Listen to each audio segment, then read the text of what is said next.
My tier two tool was actually kind of inspired by another tier two student who expressed that as a direct service provider, she was really frustrated because she felt qualified to provide sex ed for her clients, but her clinical supervisors were not comfortable letting her do that.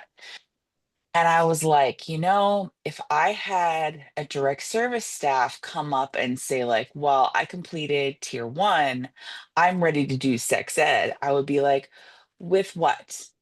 Like, are you gonna do the fun thing that we did in tier one where you get out your scissors and your tape and you make a vagina? Because I'm not sure I'm comfortable with that for our guys with IDD, because I grew up at Seeds where my mentor was like, so I came into someone's house and there were condoms on the bananas.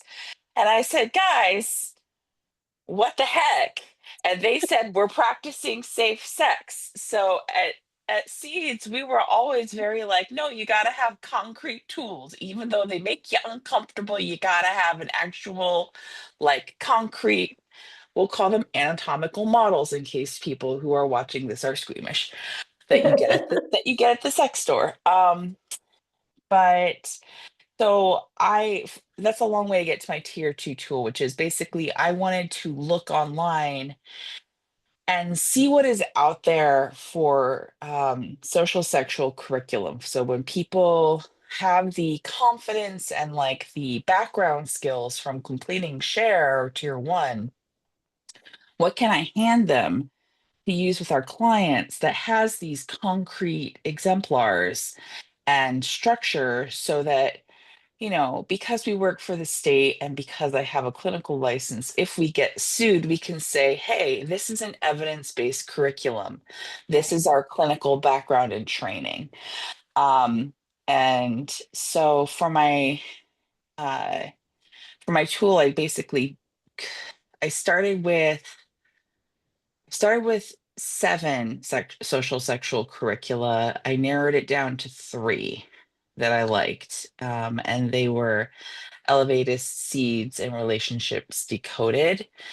Um, and so it was a lot of different tools, but it really came down to like which ones were following the best practices, and also like had their suggestions or requirements put together by the Sheed project, uh, in our own words, where that's actual self advocates saying, like, hey, this is what we want in a sex ed correct, in our sex education.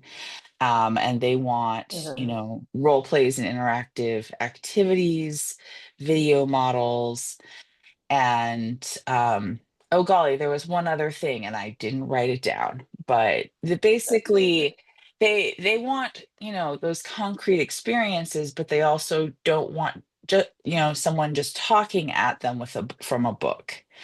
Um, Yeah. and also that's just not how a lot of our folks with intellectual and developmental disabilities learn.